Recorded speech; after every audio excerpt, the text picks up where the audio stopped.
Oke, kita mulai ya. Jadi ada soal di sini.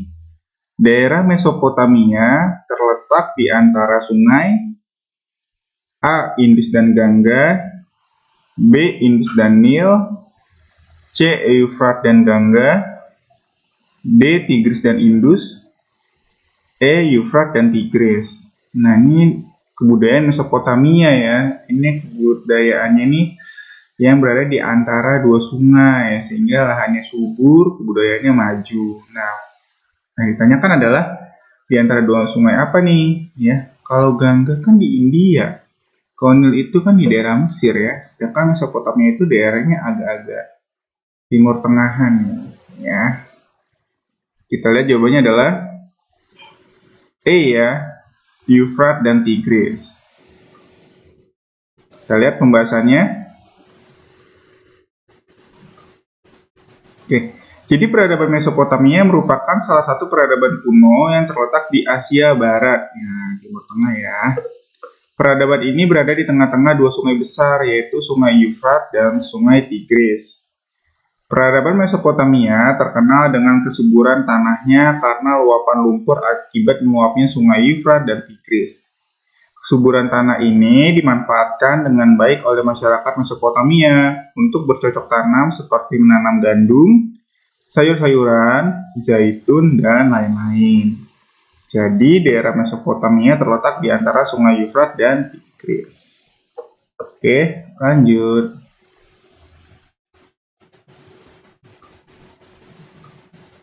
Nah, sekarang ngomongin organisasi ya, organisasi. Jadi organisasi yang didirikan oleh negara-negara persemakmuran ya, Commonwealth, yang kegiatannya antara lain memberikan bantuan kepada negara-negara Asia Selatan dan Asia Tenggara disebut. Nah, ini yang harus digarisbawahi pertama adalah kepada siapa bantuannya? Kepada negara Asia Selatan dan Asia Tenggara. Oke, disebut A. ASEAN, B. Marshall Plan, C. Colombo Plan, D. MEE, E. IGGI. Nah, pas ini kan Asia Tenggara aja ya. Kemudian Marshall Plan ini dari Amerika tapi bukan buat kita ya. Nah, ini sebenarnya pernah dibahas nih di video kita yang sebelumnya. Nanti silahkan kamu cek ya. Colombo Plan, Colombo ini ngerujuk ke Ceylon ya, ke Sri Lanka. MMA itu apa ya, dan IGGI itu buat Indonesia. Coba kita lihat jawabannya apa. Jawabannya adalah C, Colombo Plan ya. Iya sih, Sri Lanka kan di Asia Selatan ya. Oke. Jadi Colombo Plan adalah suatu organisasi kerjasama antar negara di bidang pembangunan sosial dan ekonomi di Asia Selatan dan Tenggara. Oke, jadi di Asia Selatan dan Tenggara dia ya. Organisasi ini beranggotakan 26 negara Asia Pasifik. Colombo Plan didirikan oleh negara-negara persemakmuran untuk membantu negara-negara di Asia Pasifik. Oke, jadi kalau di Asia ya, Asia Selatan dan Asia Tenggara tuh Colombo Plan. Oke, secara gampang ingatnya. Nah, lanjut.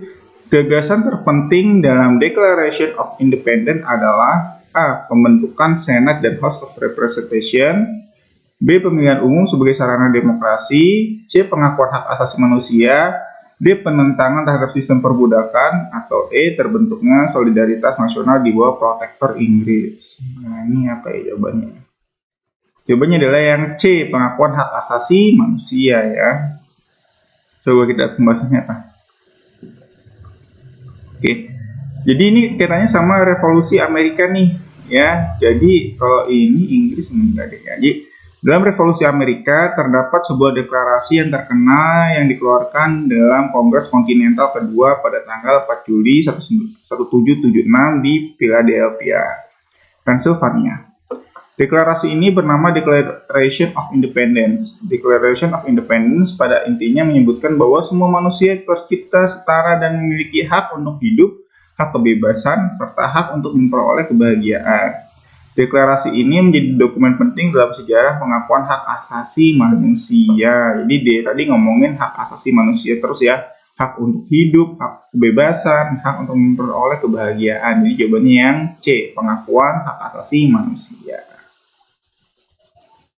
Lanjut. Nah, ini ngomongin geografi ya. Oke, jadi lapisan di atmosfer ya di udara yang berfungsi memantulkan gelombang radio adalah lapisan akar kuncinya adalah memantulkan gelombang radio.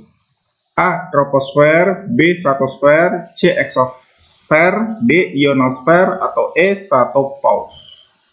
Jawabannya adalah D. Ionosfer ya. Coba kita lihat pembahasannya apa ya.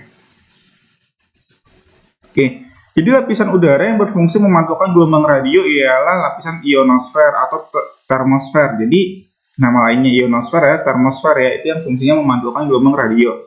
Ionosfer adalah bagian atmosfer yang terionisasi oleh radiasi matahari.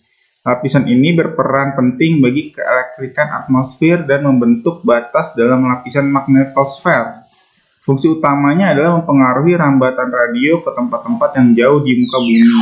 Ya, jadi ionosfer nama lainnya termosfer. Kalau namanya aja itu kan ya, ionosfer itu terkait dengan ionisasi. Radiasi matahari, jadi sinar matahari terionisasi, dia fungsinya untuk mempengaruhi rambatan radio ke tempat-tempat yang jauh di muka bumi. Nah, jadi D, ionosfer ya, ionosfer atau termosfer. Lanjut. Nah, geografi lagi.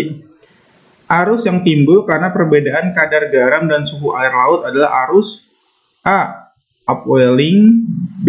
Downwelling, C. Thermohaline, D. Labrador, E. Oyashio. Jadi arus laut atau arus air yang timbul karena perbedaan kadar garam dan suhu air laut. Nah, ini dua hal ya. Kata kuncinya di sini nih. Perbedaan kadar garam dan suhu air laut. Jawabannya adalah C. Thermohaline ya.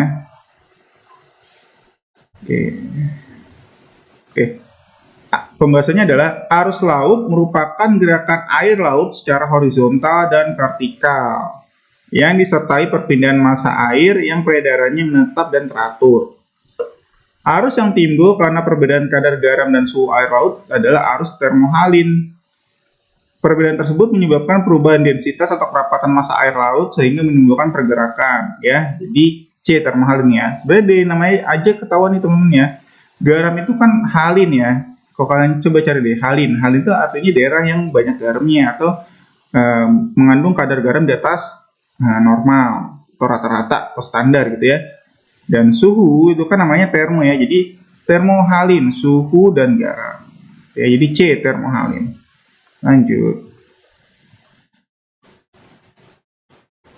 Oke. Faktor-faktor yang mempengaruhi keadaan kehidupan flora dan fauna di permukaan bumi adalah A. Faktor klimatik, edafik, fisiografi, dan biotik. B. Faktor angin, temperatur, dan tekanan. C. Faktor manusia, tanah, dan abiotik. D. Faktor flora, fauna, dan manusia. E. Faktor cuaca dan iklim. Oke, jadi faktor-faktor yang mempengaruhi kehidupan flora dan fauna di permukaan bumi. Yang mana tuh? Jawabannya adalah yang A ya, faktor klimatik, edafik, fisiografi, dan biotik. Pembahasannya adalah